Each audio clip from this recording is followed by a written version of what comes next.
aquí diem alguna cosa que és que tots els residents són de tots, no? O sigui, no és alguna que diguis, no, estos són meus i estos no, però sí que tens els teus, que els coneixes més,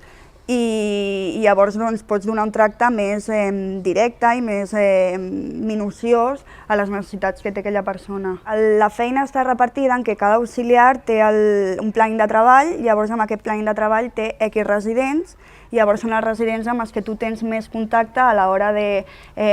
fer higienes, d'aixecar, d'enllitar, de fer siestes, llavors és la gent que potser coneixes més. Després, òbviament, hi ha molta més gent a la residència que també coneixes perquè coincideixes amb ells a menjador, a fer activitats, o potser algun dia no ve una companya i fas aquell plàning de treball, doncs els coneixes. També quan portes bastant de temps, jo per exemple he estat a la segona, he estat a la tercera, he estat de matins, de tardes, mitja jornada, jornada completa, o sigui, vulguis o no.